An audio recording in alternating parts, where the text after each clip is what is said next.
Hey everybody, this is Joel. I'm here in my hot pink bedroom with the big black polka dots, and this is the Dryden Experiment weekly hangout. This week we have staged the hangout at 2 o'clock in the afternoon Central Standard Time, so that the folks in Europe who are participants in the Dryden Experiment can be here with us. Just to give you a real quick sort of introduction to the Dryden Experiment and what it is that we are and do. We are a Creative Commons publishing concept. What we do is we build environments, different fiction environments, science fiction, horror, fantasy, steampunk, and we place our materials under the Creative Commons. And the reason why we do that is so that we can work with each other cooperatively to build big, cool environments that would otherwise not be available to us, and also to cross-promote each other and support each other as we get into the market so that we can have more market reach, have our collective market reach rather than just the individual out there trying to make it on their own. I am Joel Stottlemyre, and I own Dryden House. And what Dryden House is a very small publishing company that kind of lives on the side of Dryden, and we work exclusively to help folks in the Dryden Experiment develop their materials. We provide editing services and marketing services and graphic design services. Anybody that comes into Dryden is free to publish wherever they would want, but we provide sort of a service to folks on the side. So that's just a quick introduction to who we are and what we're doing. We've got quite a cool collection of people with us today. We have Anya Bagas with us, joining us from Germany. Anya has written a series of 7 books set in the steampunk genre. So welcome, Anya. Hello. We have with us Laura Conrad, who is joining us from Canada today. Laura just last week released the first novel in the Dryden APOC setting. It's called Lorelei, You'll Never Die. So welcome, Laura. Oh, hey. We have Eugene Kelly with us, and Eugene Kelly is, I think you're in Boston, aren't you, Eugene? Or Virginia. Is in Virginia. Eugene is currently working on a project with us in the science fiction genre, and we are just about to launch our first project in the horror genre, and Eugene is hip deep in that project, so welcome, Eugene. Joining us from Sheffield, England is our very own graphic designer, Gavin Revitt. If you've seen any of our very cool book covers for Eclipsing of Cyrus C, Alder's World, any of those projects, Big Damn Dryden, that was Gavin. Gavin also does some authoring for us on the side. So welcome, Gavin, from Sheffield, England. Thank you, Joel. Hi, guys. Right on. And last but certainly not least, and only last because she's very on the right on my display of people who are participating. It's got to do with my initials. That's right. Tracy Vincent is with us.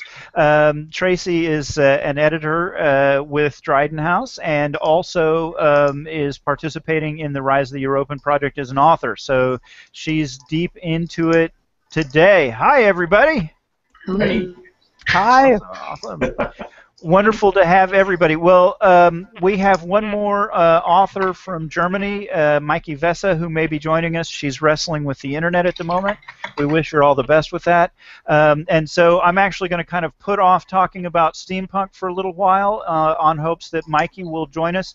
Sort of typically what we do in a weekly meeting is we just go through and we talk about the different genres and what's going on with the different genres and the different writing projects and art projects associated with those genres. I'm going to start with sci-fi just because we sort of always do, but I'm not going to talk about it very much because most of the sci-fi people aren't here today.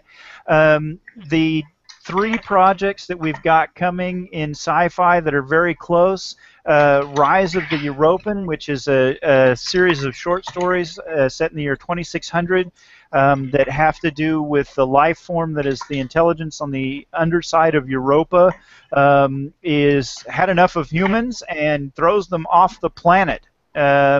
And we are almost to rough draft. That stories are coming together fabulously. We've had great conversations with all of those authors this week. And Tracy is sort of the designated author who's a part of that project. You want to talk about anything associated with Rise of the European? Give a sales pitch. You want to talk anything about Rise of the European tonight? Well, the stories are just from different points of view, from different people, from different walks of life. It predates the actual rise with Dan Hunt's story, and it goes post the European fight in my story, which it will close it off. We've got the European being represented by Eugene. We have the Marines represented by Damien. We have a regular Joe story, and then we have the straw that broke the camel's back story. The former being written by Kitty and the latter being written by Don Van Osdal. And it's really interesting on how they're so different. Each story is absolutely different from the other, but they're all tied together, and we're all working together to make it a more cohesive unit. Awesome. And I'm continuing to work with Maike, so I'm going to see if we can get her just in watching from the YouTube channel. So she would have to comment from Facebook.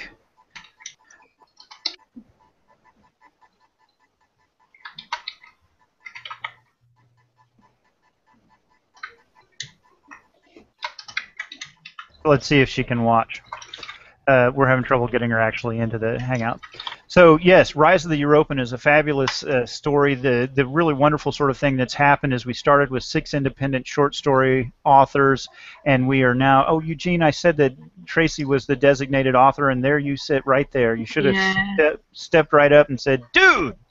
Totally. I was wondering about that, but I thought, you're the man. You I'm know, going to argue with the man. I'm just rude and bossy, and I just decided it was Trash on Eugene Day. Sorry about that, Eugene. Eugene has taken the very interesting perspective of writing everything that's happening except from the Europeans' perspective. So we will actually cut back and forth from sort of stories told from the human perspective, what the Marines are doing and what the people who are trying to escape the planet are doing. And then in the middle of it, we'll flip over to the Europeans' context and hear what it's concerned about and why it's doing what it's doing from a very alien mind. It's not a human, and it doesn't think like humans. So that's very exciting. Eugene, did you want to add anything to that, since I was so rude to you and all? No, that's fine. That's fine. I just want to say, it is. Yeah, I'm writing it from the perspective of the European, and as anyone who knows anything has been following along with it, it's going to be I'm trying to make it, even though it's difficult to do. I can't really make it completely alien. I'm trying to make it sound as alien as possible. There are going to be especially if it's in the beginning, people might have a difficult time what's actually happening. But they'll figure it out as the story goes on. Right. So, but yeah, I'm going to try and make it as alien and non-human as possible. Also emphasize the fact that this is non-alien and has agendas which far outstrip, they want to kick off the humans from Europa, but also has agendas far beyond that. Right on. Very good. And we are expecting first draft on that story on September 1st. So that's going to be very exciting, and we'll find a publication date once we sort of had a look at the texts. The second thing that's going on in sci-fi is Alder's World Part 2, which is the book that I'm working on, is now in completed draft form. And we're waiting on my editor to get back to me about how it looks. He had me on. Oh no! He had me on the Google Hangout last night for like 3.5, 4 hours. Yeah, I could have gotten another at least 25% read if I weren't talking to you. What? I don't know. I'm all confused now. So Gavin has had a read and made some edits to it. Damien has a copy and is going to give comments on it. And then, of course, Tracy, is the lead editor, sort of has the go, no go. If she reads it and says, we're ready to go, then we're ready to go. And if she reads it and says, go back and write more or change things, then that's what will happen.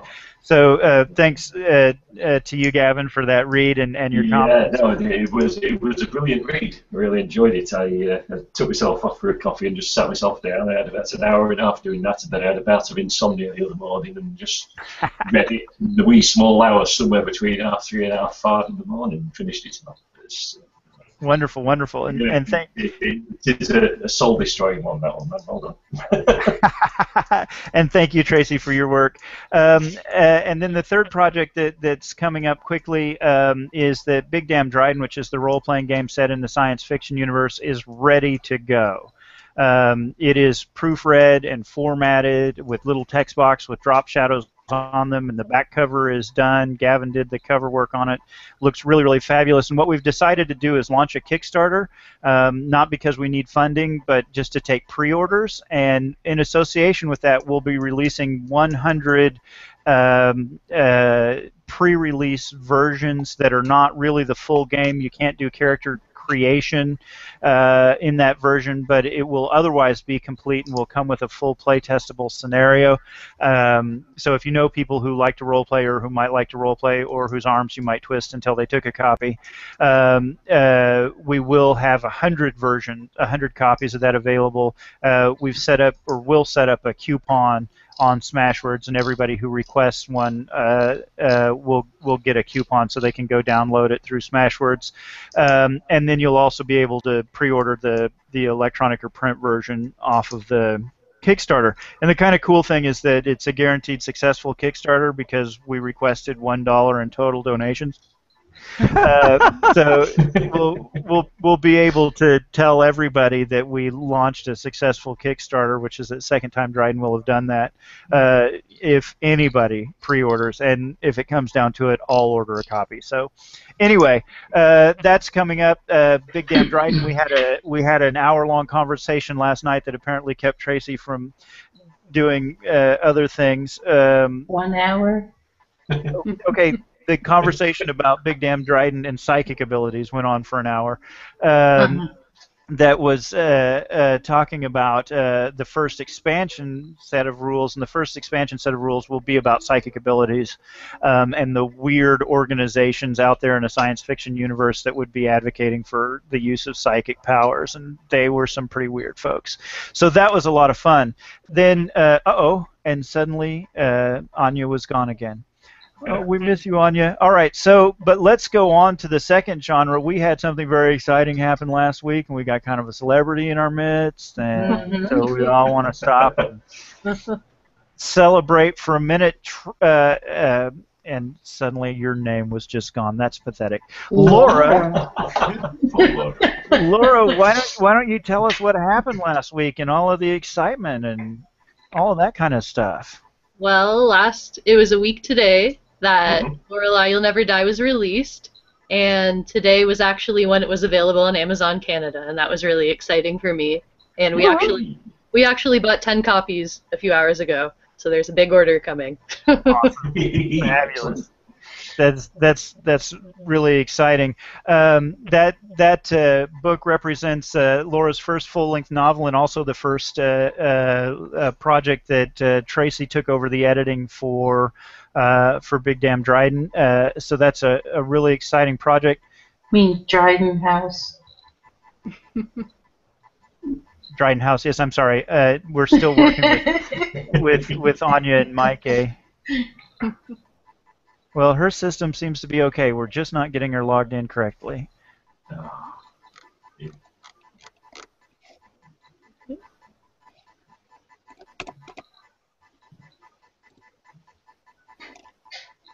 So, Laura, talk to us about the book.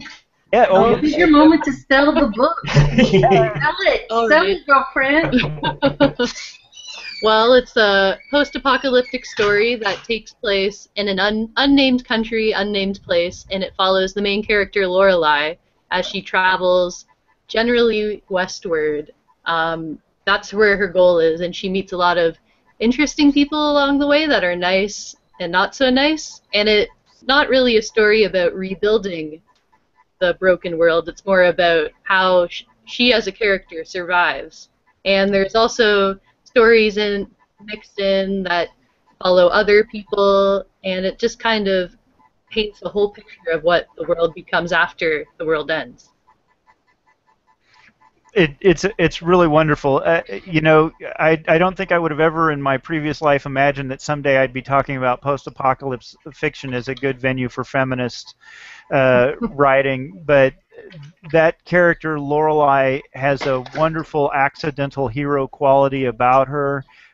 She is not predestined, pre-built, pre-organized to be the one who survives the apocalypse, and her struggles and adventures are a wonderful mix of genre fiction and a real sort of uh, feminist advocacy. I can do it myself. I can make the choice about who I am, and be successful about that. It's a really really enjoyable read. And I think the other thing that's going on is Dryden House is sort of using it as the test bed for our post-release marketing. Getting a book into market is only half of the battle. There's 12 million books on Amazon right now, and if yours is going to draw attention, it's going to take a legwork after. And Tracy and I are experimenting around with different sorts of adverts and where we put the adverts and when we put the adverts. And I think that we're still working on the authors event for you, aren't we, Laura? I don't think we know. Tracy has stepped away for just a minute. She knows the skinny on that. What's the detail on the author event for Laura? I haven't heard from the blog yet. Okay. They haven't emailed me, which I've got to get back to the lady who actually won the opportunity, that she gave it to Laura. That's just the thing. This person read Laura's book, and she entered into a contest on a blog, and she won an author spotlight, but she's not an author. So she wanted to give the opportunity to someone, and she said Laura was worth it, and so she wanted to give it to Laura. And so I'm just waiting to hear from the blogger right now. That's really awesome, and I think a real testament to the quality of the book. And we can plug her, by the way. Her name is Karen Chappell. Karen Chappell? Mm-hmm. So thanks to Karen Chappell in particular. I'm writing this down. And by the way, remember that last week when I said we had a new Amazon review and I didn't know who it was? Yes. That was her. Oh, I suspected you. No, I'm not from her state. I'm not going to give that much info out about her, but yeah, she's not from my state. Awesome. So special thank you to Karen Chappell for her work to help Lorelei You'll Never Die. I think we've seen a total of 11 different reviews of the book in a couple of different venues. It gets hard to keep track of because a review appears on Goodread, and then maybe it appears on Amazon, and maybe it doesn't, and one appears on Amazon, and we don't know if it's going to appear on Goodread. The sort of rule of thumb in terms of getting attention from Amazon, Amazon has a lot of ability to include books in their listings. They send out those spam emails, since you bought this book, you might like that book. And sort of the rule of thumb is at about 15 reviews, Amazon starts sort of thinking that maybe they need to pay attention to you. And of course, if you manage to generate enough sales to get that attention. Anya, I just posted a link over in the chat window that is the print version of Lorelei You'll Never Die in German. Yes, I found it. Now I found it. Yeah, maybe the suffix English version. I don't know. I tested everything and I couldn't find it. So now I found it, and I can promote it now. Yes. Yeah, you cannot promote without an Amazon link, so I had to have the link. Right. So, and I don't know if you know this, Laura, but Anya has sort of agreed to get the word out in the writing community in Germany that Lorelei is out there. So, nothing formal or fancy, but she's sort of your champion in Germany. Oh, that's awesome. I know a lot of people who read English, so no problem. Wonderful. Okay, we have got Maike participating. She is watching through YouTube, so she is not actually in the chat with us, but I'm letting her know that if she wants to ask questions or make comments, to post them on Facebook, and we'll get them into the conversation. So give me just a second to communicate with her.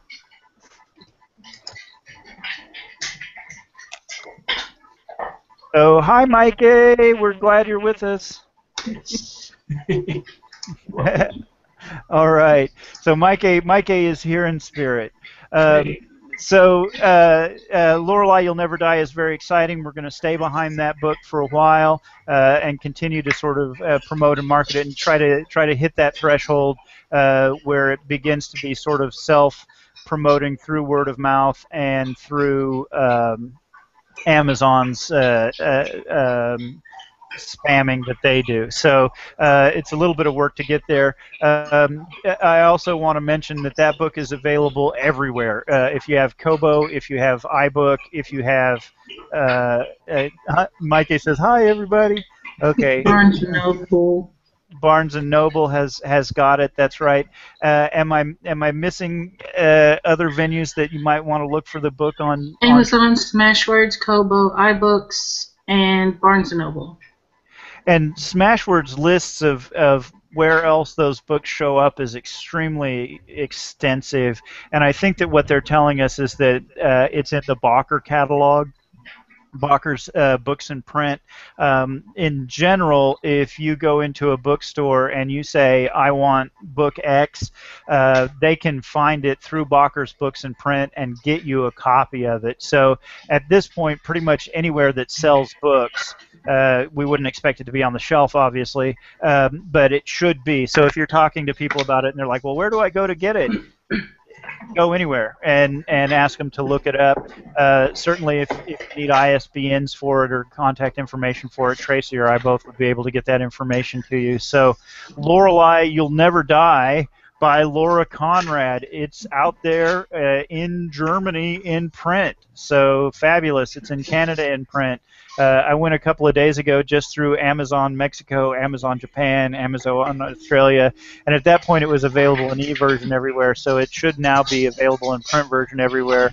And then should you not like being slave to Amazon's will, you can also get it through iBooks or Nook or anywhere else that you would like. So fabulous, fabulous stuff. Laura, do you want to spend just maybe a minute talking about other projects or where you're going next? Your adoring fans are all anxious to know. Well, I had a zombie dream last night, or 2 nights ago, and now I have an idea for a zombie story. That's kind of where my mind's at right now. But I'm still thinking sci-fi, paranormal fantasy. That's mostly where I'm at, but I have zombies on the side now too. Okay.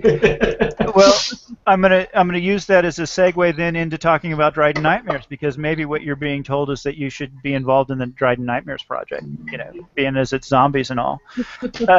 One of our new genres that's coming out is Dryden Nightmares, and we are just about to launch an open call for authors who would like to write in Nightmares. Damian Roach and Eugene Kelly, who's here with us today, have both already contributed material to the horror universe. Eugene wrote a sort of a foundational document. And Eugene, you want to talk maybe for just a minute about sort of the idea of how we blend different styles of horror together using your root document? Okay. Well, there is a primer for the on the Dryden Nightmare Facebook page. Although I added something last night and I sent it out to Joel, so he'll probably post up the. I'll post the update. Yeah. Basically, the concept is that there's this at the center of the universe. There's like a billion Earths, different versions of Earth. Not different versions of Earth, different universes, where some of them are very similar to ours. There's not much stuff, any strange stuff going on. Some of them are very strange. There are lots of monsters, there are a lot of dark creatures in it. Some of them are they're all very, very different. At the very center of this universe is an Earth, which is encircled. Going through it are a sort of what I call a double tree. It's this humongous tree of like black wood that it kind of grows in, or it kind of goes out one end, one the other, and there are branches that go out, that stretch out into this world, which ultimately lead to these portals, which connect different worlds. And the portals within this tree carries sort of a type of poison that has sort of infected the different worlds to certain degrees, and depending on how much it's infected, that can determine how much it is tied into the portals, whether it's closed or whether it's not, whether it's closed or normal Earth like us, or whether it's a stranger. And within these dimensions, right now what I'm focusing on is that there are these very strange sort of Lovecraftian monsters. On the primer, in the new primer, you can see the names and the number of them. I can actually, if I have your email, I can actually I can send to you three of the stories I have, to give you sort of an introduction of what I'm talking about. Um, there are these like very strange, powerful beings. What some are considered, some of them are almost like gods. Some of them are just monsters in general. And they've got different various varying degrees of power. Most of them are nasty. There's one which Damien came up with, which is he posted some stuff on the Dryden Nightmare page about it. But as I say, it's this stuff which right now is sort of focused on these very powerful godlike monsters. Although that might switch, as time goes on, I might change focus a little bit. Also, but because each world is very, very different. If you want to have a world which is populated by zombies, that's really fine. If you want to write a novel which is just sort of which just features regular crimes with no supernatural stuff whatsoever, that's fine. Right on. So it can be any type of horror you want, essentially. It is not bound by anything. But talk about paranormal and zombies and stuff, I think that would fit in perfectly. And you mentioned about your apocalypse genre. I was talking with Joel last night about the idea of like the supreme deity of these beings. His name is Jin Patagal. It can basically rip open. It's one of the few creatures that can actually rip open reality and go inside regardless. And I had this idea in a story where it would. I haven't really started reading Lorelei yet, but where it would somehow go into that universe and maybe walk around and look at things, or maybe manipulate a few things without people knowing. It would be completely up to you, depending on how much you want to be in there. But that's basically the lowdown on what Nightmare is about. If you're interested or not. And we are just about to launch it. We're scheduled to start the project. We're going to do an open call for authors to bring us short stories that are sort of foundational stories for that genre starting in September. I've scheduled an informational meeting for September the 5th. And Tracy and Eugene and Damien, I need to check with you to make sure that that's a good time. But my idea is that we'll start sending the call out on the 1st, and we'll have an informational meeting on the 5th. So, Laura, definitely, if you're interested in participating in the horror, you might stop by for that meeting. It'll also be recorded and broadcast out on YouTube, so you could stop by and check it later also. All right. So we managed to knock APOC and horror out together, and now, Mike, here we come. We're going to start talking about Dryden Steam. Dun, dun, dun, dun. So the next genre that we're really going to get behind and support is the steampunk genre. We have Dryden Steam, and we have Mike and Anya with us today specifically so that we can talk about Steam. There are really two things happening in the Steam genre right now. The first one is that Anya, who is here with us, has 7 novels that are already published that take place in an alternate universe version of Baden-Baden in 1910. And Anya, what I'm going to do is just let you talk about those for a little while, except to say that we're working to get them translated into English so that we can bring them into the English-speaking market through Dryden House. So Anya, why don't you tell us a little bit about what's going on with Etherhertz? Okay. As you said, my novels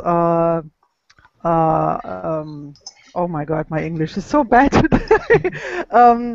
The setting is Germany, 1910, and till the day of the Sylvester night to the year 1900, everything is the same as you know of your history books. But since this Sylvester night, this green stuff arises over the seas and the lakes and the rivers, and after a few months, people start to research what is this? Is it a fog? No, it's a bit different, and they call it ether.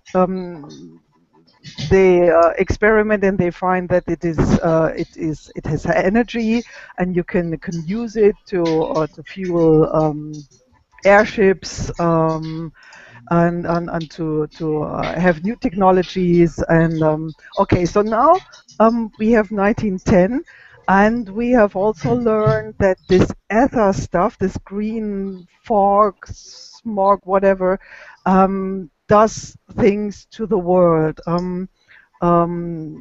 People disappear into and come out different, and not only humans, but animals and plants and whatever.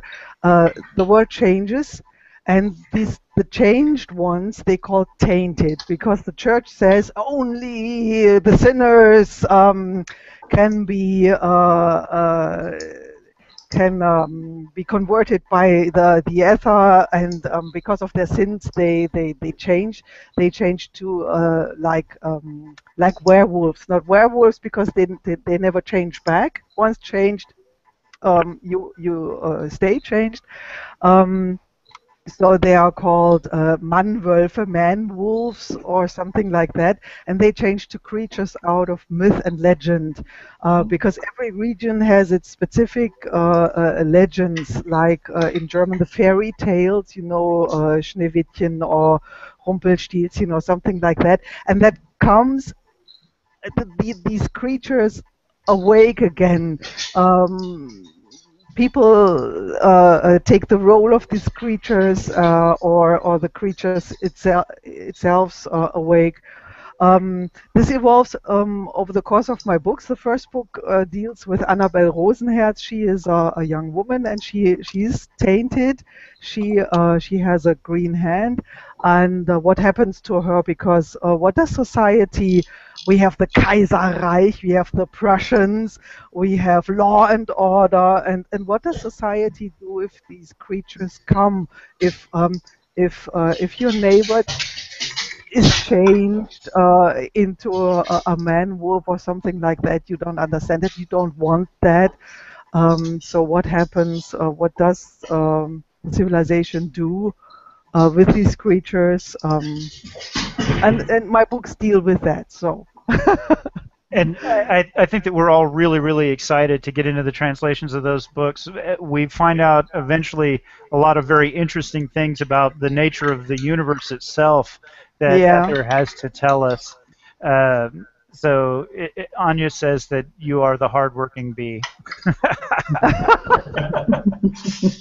So, okay, thank you, Laura. Laura had to drop out on us, so she's gone for now. So I think that in terms of when those books come into market and when they're available in the U.S. is really very much dependent on how long it takes to get them translated. Tracy is eager to have them and edit them. I'm eager to have them. I'm eager to read it as well now. Right. I read like the first couple of chapters that was posted up, and I'm sitting there going, "Oh my gosh!" Yeah, I've read a couple of chapters also. So, yeah, very exciting. Unfortunately, we don't have a lot of dates yet because we don't know how long it's going to take to get English versions. But when they are available, or when the first one is available, we'll treat it exactly like we do the English language books. We'll release ARCs to reviewers. We'll do a cover reveal. We'll give it the full treatment that we give our English books, except we'll be able to say for the first time in English, because these books already have a following in Germany, and so we will be able to sort of capitalize on that as much as we can to draw the attention. That's great. All right, and so now I'm going to talk a little bit about the other thing that's going on in Coalbridge. So Mike, be prepared to correct me and change me when I say it wrong. but the other thing that's happening in the steampunk universe is that Mike has built a city that is an English city. It's set in the 1880s, so it's earlier in history, and it's also a steampunk universe, a steampunk city, and they've also discovered ether, but only very sort of early research into ether. They don't understand it as well as in Anya's universe. And what's happened with that is that Mike has drawn some really wonderful images, and then I've been writing short stories based on those images. I think there's 3 of them now, and Mike's got a couple of images that I haven't gotten short stories for yet. But what we would like to do is, as Coalbridge begins, and Mike has jumped in. I'm going to come over here.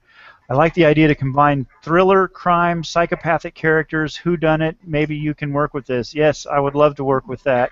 But what we would like to do is, in the same way that Nightmares is getting a bunch of different authors in to work with it, we would like maybe in October to do an invite for other authors to come in who are interested in steampunk, to have them write stories in Coalbridge. So we want to work with Mike, and I don't know if October is too soon for her.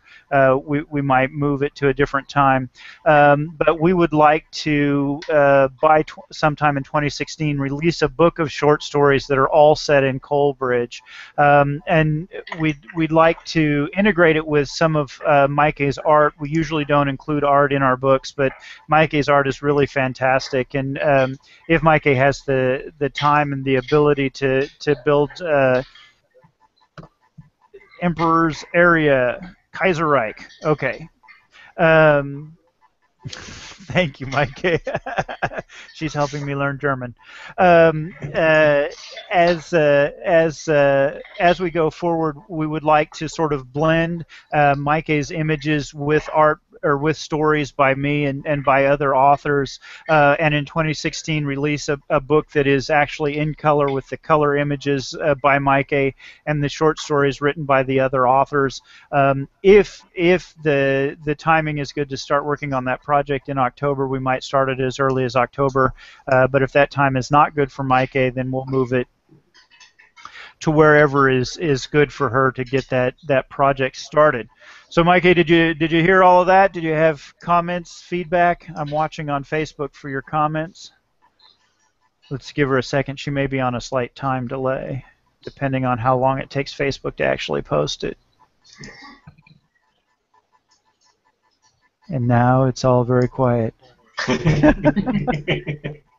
while we have a break for a moment, I'll have to leave in the next few minutes because I'm suddenly getting off the school bus. That's fine. I'm going to talk about a periogen, and then I'm going to open it up sort of to comments by other folks. So I don't think we're actually going to go on too much longer. Okay. All right. Well, Mike, if you have comments, go ahead and post them on Facebook. I'm going to go ahead and go on with the conversation, but we can definitely come back and talk about Coalbridge. We're very excited to do some development specifically in Coalbridge, and are eager to talk to you about that even off of this meeting in another location.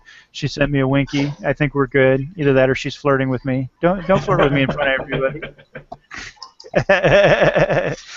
All right. So we do want to continue working on Coalbridge and develop an entire set of short stories in Coalbridge. So that's very fun. So, but before everybody falls out, let's talk about the other project that's coming.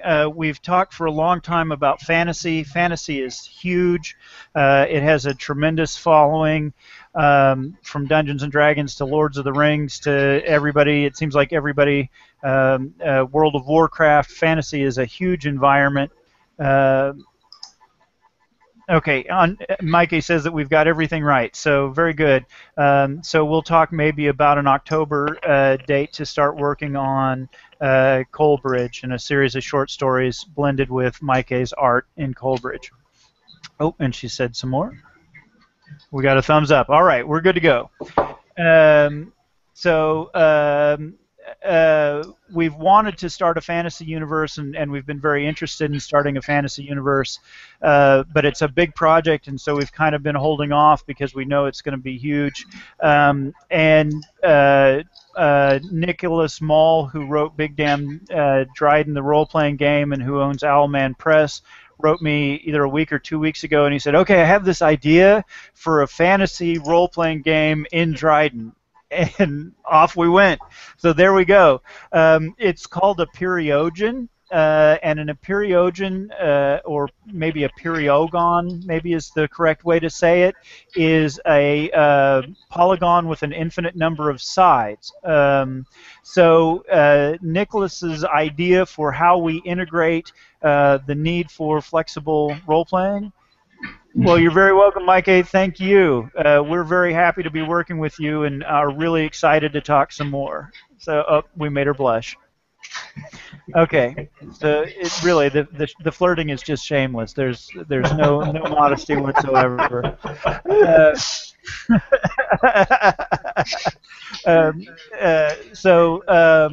The way the interconnectivity works, Dryden needs that interconnectivity for different authors to be able to create and blend their own.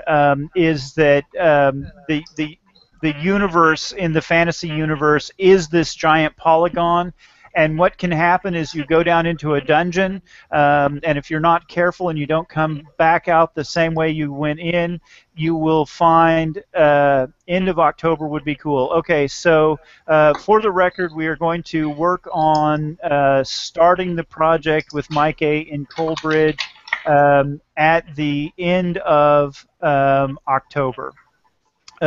So maybe looking at a 1st of November start date for that project. So that's fine, Mike. We can absolutely do that. So thank you. And she is running on a lag, so she's a minute or two behind us in the conversation. So we're good, Mike. We'll work on that project.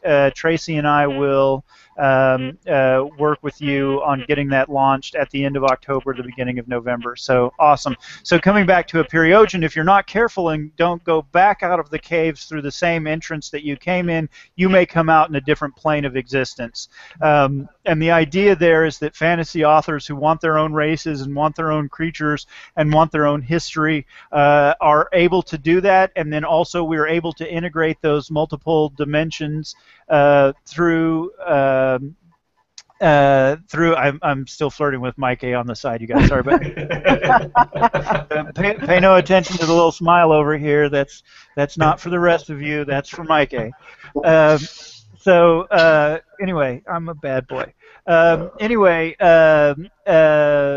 What Nick is working on right now, he's a little bit frustrated that people keep sort of retelling Tolkien universes with elves and dwarves and humans, and he's building his role-playing game without elves, dwarves, or humans. The races that he's setting up in the foundation are not that same model that we've seen. Of course, if other authors come in and want to work with elves and dwarves, there can absolutely be a plane in the Aperiogen that you come up and those creatures are there. If someone wants to tell Roman legions stories, if somebody wants to tell Dark Wizard stories, as a matter of fact, there's already a portal in the multiverse that leads to Eugene's Dark Gods. Nicholas wrote it yesterday while we were on a chat, a Skype chat. He wrote it while we were chatting. So it's going to be a really wonderfully wide open environment, and as other authors come in and want to contribute their material to the universe, we'll sort of be able to expand the role-playing game in this sort of infinite sort of way. And I have to tell, my very favorite part so far is this race of creatures that was dying, and they were going to go extinct. And Nicholas, they invented this spell that turns their suit of armor into the container for their souls. And so you have this entire race of beings who are dead husks inside their suits of armor, but are still walking around and living and carrying on. Wonderful, Mike. Awesome. That's fabulous. We would love to invite you to participate in the role-playing game too. Definitely. So these guys are wandering around dead in their suits of armor, but they're still alive because of this spell. And one of the things that you can learn to do if you're a member of this race is catch somebody else and put them in a suit of armor and then kill them. and then your race gains the abilities that that person has in life, right? Because you now have a member of your race who had whatever skills that creature had before you killed it and trapped it in the suit of armor.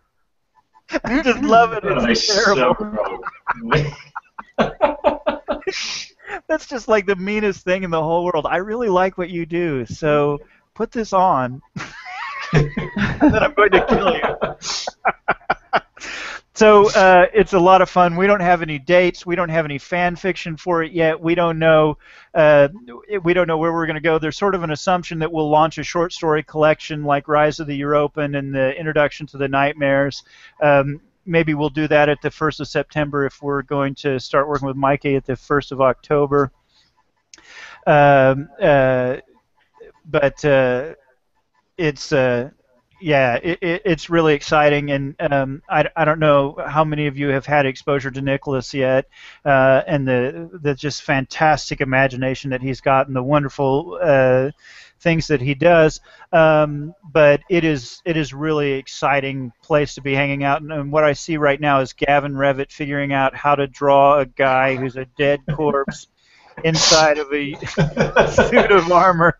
I'll tell you what's making me laugh, and I mean it's really rotten because obviously the notion of Dryden is that people can get in there and do whatever they want.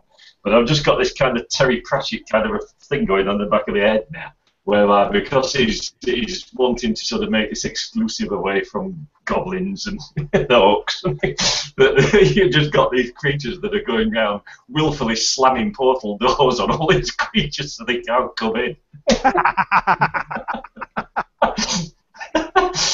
You're going to end up with a kind of a character a little bit like Death in all the Terry Pratchett stuff that just keeps coming in there and interceding in stuff and just shutting them out. It's like, nope, no goblins allowed here. Bang!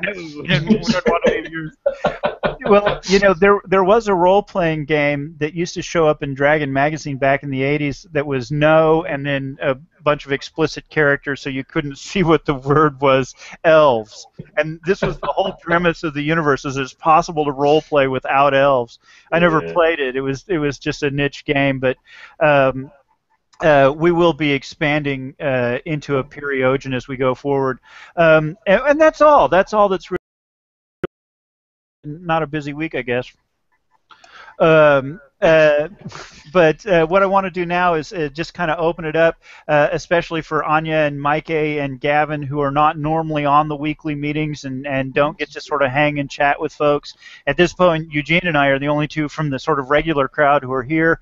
But while we've got the door open for conversation, I just want to invite people, and Mike posts on Facebook. We'd be glad to talk back and forth with you that way about what's going on in Dryden, the things you're interested in, things that are going on in your personal life. Anya's getting over a cold and had, I think, a really fabulous time at the giant LARP session in Germany. Yes, I did. How's life? How's Dryden for folks? What are the projects you're passionate about? Let's just chat.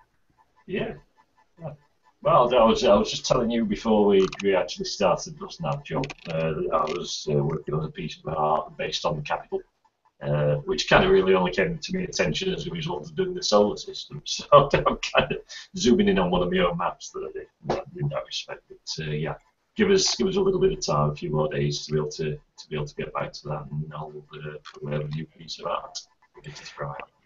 So to put that in context for folks, the League of Planets, their capital, which is referred to as the capital, is a moon that orbits around a gas giant planet that has rings and is in a double solar system. Double star system, and so it's sort of been established as the most beautiful location in human space. And Gavin is reviewing some art. Yeah, so we're excited to see that art, and we're sure that it'll end up on the cover of something or in between pages on something. Or Gavin's work is fantastic, and we look forward to it. And he's picked a really beautiful location to illustrate for us. So that's awesome. Like all the best travel magazines. Oh, Dryden needs a travel magazine, Gavin. We need to do our very own tour of the primer don't forget to stop in at, and while sometimes considered too dangerous for tourists. Launch them into the dark, yeah. Adventure weekend techno prey hunting. That is a really bad idea. In some ways, that would be a punishment. That could actually be a prison sentence, couldn't it? Yeah. Oh, that's You fun. thought digging up the roads was a bad thing. And we need to, instead of calling it Fodors, we'll call it Rodoffs. We'll just spell Fodors backwards and have it be Rodoff's Guide to the Dryden Primer. Thinking about your worst nightmare? Well, we've got something new for you to try. You think I'm kidding? I'll write the text if you'll do No, I know you're not kidding. That's one of the worst parts about it. Rodoff's Guide to the Dryden Experiment. That's the Dryden Primer. It's better than How to See Europe on 40 pounds a day, right? Yeah. All right, that's a wonderful project. Well, how about you, Anya? How are you doing? What projects are you working on outside of Dryden, inside of Dryden? A lot of the American folks and other folks who participate, the Australian folks who participate in Dryden, will be watching this later. Why don't you just sort of give a little sales pitch for the things that you're interested in? Okay, a sales pitch. That's great. I do a lot of things at the same time. Currently, I'm packing for a big con. We have a big convention called FARC, Fantasy and Role Playing Convention, upcoming, where I sell my books, or will sell my books. So my whole kitchen is full of stuff. I'm in the I finished the last novel of a trilogy. I finished the 6th book in the Other World, and I have a 7th, which is short stories combined. So you are right. I have 7 books. I write currently a book called Ruhelos, which can be translated as maybe awakened. I don't know. It's about the dead people around in Cologne. The big dome in Cologne, and there are many famous cemeteries.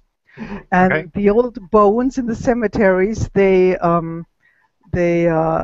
arise, they come out of their graves, and they parade to the dome, and there they stay.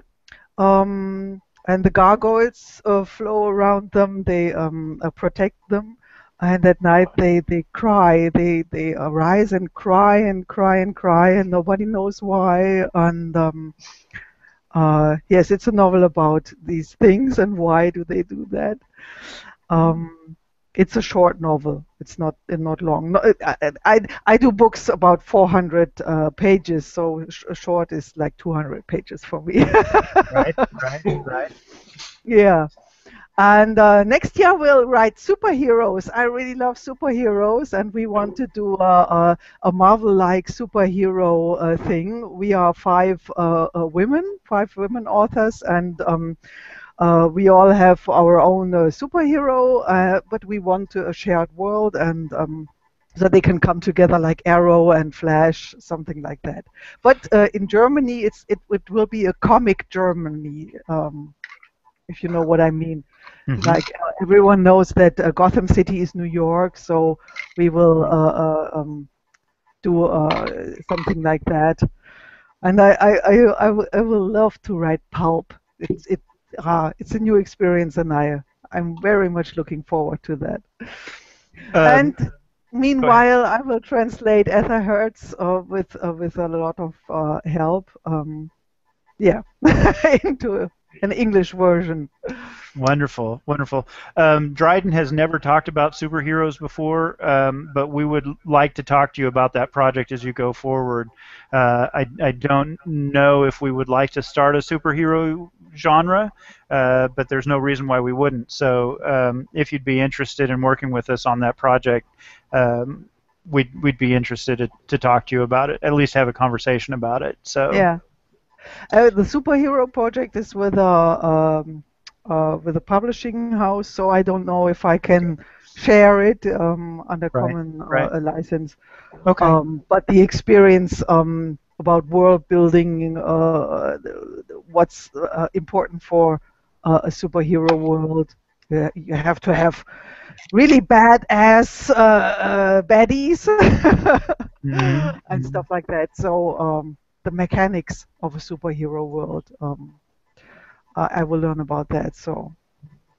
That's very interesting. Mm. And Mike, I'm just going to open it out to you as you're watching us. If you'd like to talk about, I know that you are a professional author or artist and do this for a living. If you'd like to talk about the projects that you're working on, or if you put a hyperlink so that people can go to your web page, I'll put it over here in the group chat so that folks can see it. I know that you're on a delay, so just if you post it over on Facebook, I'll bring it over here. So if you'd like to talk about some of the things you're working on.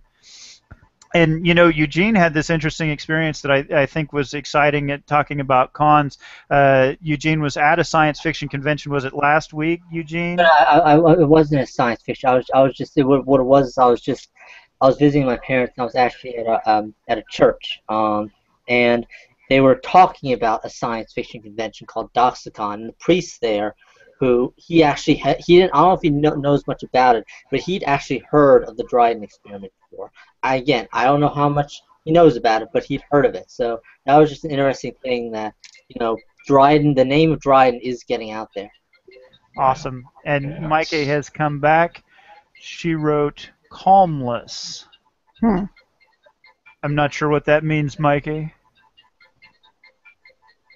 We'll see if she follows that up with further comments, but she is working on calmness. So Mikey's very calm right now, everybody. Oh, here comes some more. Let's see what we've got. And restless. Oh, she is restless. She is not calm. Okay. Well, I'm not sure how we help you with that, Mikey. How can we make restlessness better? You got projects you're working on, things you're doing? Is your life very busy, perhaps? We'll see what further comments she makes there. So that's just really awesome that Dryden is expanding and getting heard. I mean, obviously we're growing very, very fast. We're hosting our European meeting this afternoon, and none of the Australian people are here because they're at work, and the American people are at work, and the Canadian had to go off and work on something else. So we are really growing fast in a whole lot of ways. It's a very international feel, and it's something that I really want to develop going forward, because one of the things that happens when the big corporations control marketing is that it all becomes very bland and very similar in flavor. And I'm really excited to bring the kind of difference in feel that Nick brings from the Australian experience with his role-playing games, and Anya's fiction is very different. She wants her own superhero. All right, Mikey wants in on the superhero story. Yeah, superheroes are cool. Caught in trouble already. Yeah, spinning out of control, and it's only just come out in the first go. That's right. So we're going to make Mikey a superhero character called Restless. Yeah. And she's a chronic. I don't know. We'll have to work on what superhero abilities go with the word restless. But she never sleeps. So she's awake 24 hours a day, the superhero character. But I really, it appeals to me very much, the international flavor. Super Dryden. She wants Super Dryden. All right. Well, I'll tell you what, Anya, if we don't end up working with you on your superhero universe, we're gonna start Super Dryden. So, Gavin, put that in the back of your head. But we're gonna come back to that idea, how to set up a superhero environment for Creative Commons sharing. That's interesting. Wow. Yeah. Yeah, I don't know. that's going to be a real creative basket. That. Someone's going to end up insane out of that, I think. Well, let's get horror and steam and a periogen up on their feet before we invest time in it. But let's put it in our pipes and smoke on it for a while. That we would like to do at least explore a superhero universe at some point. Right on. Well, Eugene, you haven't talked a lot today, being the American contingent. Uh, you want to talk about what you're working on? Absolutely, Mikey. We're glad to work with you on that project. We're going to do Steam first, though, and then we'll once we're sure Steam is on good footing, then we'll talk about superheroes. You want to talk about what's going on in your world? Anything about your world? Things that you're writing, things that you're working on, things that you do when you're not working. Well, in terms of the writing, obviously the big thing I wanted to try and do is get this European story done by the deadline. We're in favor of that. Yeah, get that done. Once that's over with, I'm gonna actually start working. There's several things I'm working on. There is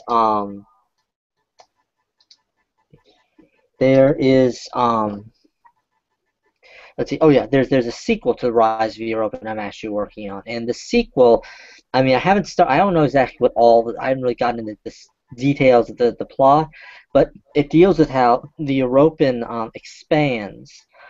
It's talked a little bit about in Rise of Europe. Now, how the European starts to expand into the galaxy where not much is known, and it encounters a race of warlike insect creatures, which are actually very distantly related to the Scourge.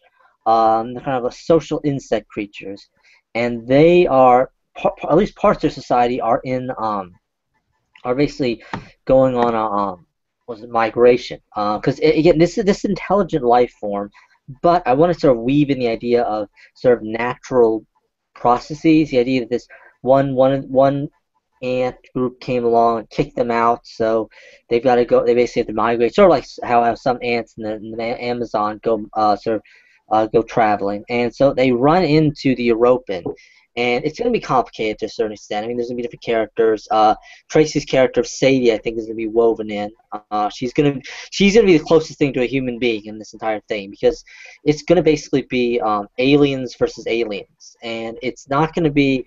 There's going to be space battles and such, but it's not going to be anything you guys have seen before. It's going to be almost always going to be biological technology, and it's going to be big monsters literally fighting, big mutated monsters fighting itself in space. It's going to be there's one thing about this Rise of the European stories, which is good, because I'm kind of constrained by the story itself and what I can do and what I can talk about.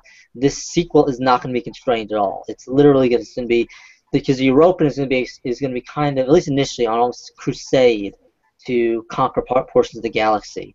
And obviously back home it's purging humans from different planets, but here in the other universes, running to these other creatures and engaging in big conflicts. Which is going to be sort of a mixture of natural fighting, but also warfare, standard warfare, but it's going to be almost all biological warfare. And then, so that's one of the big projects I want to start working on once European's done. Also, I have several short stories in the mix. I can't tell you which one's going to come out next. A number of these short stories are actually stuff that I've written. I started writing before I even knew about Dryden, but I can easily weave it into Dryden. Almost all of it will be into Dryden Nightmare. If you've seen the Dance of a Million Colors storyline, that was originally a storyline which I wove into, which I was not part of Dryden, but now I'm putting in Dryden. So there's a number of storylines. Since it's Nightmare, they're going to be very different in tone, what Earth they're going to be on, but it's going to be different. It's all going to be united. Again, at this point, I'm focusing on sort of the dark gods and such, and how their influence is. But it's going to be them. It's going to be. I'm also going to weave in a little parts of Damien's mythology, which, if you haven't read it yet, is really, really good. So there's that. Let me try to think what else there is. I do have some stuff bouncing around in terms of the dark storyline, which I talked with Joel a while ago. That's been kind of put a little bit on the back burner, but still there. It's the idea of a human empire that's formed in the dark. but then glare collapses and things just get worse. There's that, and there's another project which I don't want to talk about that much about, but which is another. It's going to be connected to Nightmare, but it's going to be in a different media format, and I don't know if I'll be able to get it off the ground. My big barrier now is just being able to write the story and pace out the storyline. But I have this idea, so that's going to be another project down the line. So that's really where I am right now. The big thing is getting the European done, these short stories, and then starting the sequel to Rise of the European. Awesome, fabulous stuff. And on the side on Facebook, while we're carrying on this conversation, Mike A has agreed to draw Anya's superhero. So we're having fun with superheroes over on Facebook still. So wonderful stuff. Well, I want to extend a thank you to all of you. There was a day about 3 years ago now where I was sitting in my living room right over here in the next room, and I just kind of decided that this idea of Creative Commons was really the way to go, and it was entirely selfish. I want huge universes to play in. I want to always have something new and creative, and I just sort of resolved within myself, I'm going to do this thing. I'm going to start this Creative Commons thing. I can't say that I didn't imagine that it would grow like this, because of course I did, or else I wouldn't have started it. But every day I end up roaming around in somebody else's imagination, in some big, vast universe, whether it's, vampires who keep humans underground for farming so that they can harvest them, or it's dark gods linking the world together, or it's Gavin approached me the other day and he had this idea that the whales that were invented by Charlotte Garnier would be able to use framing technology in order to sing whale song out into the sea of space. Just every damn day, some new, incredibly awesome expansion happens in this creative universe that we've started, and it is so much fun. There is no way that I can possibly thank you guys sufficiently for the cool that you add to my life every day.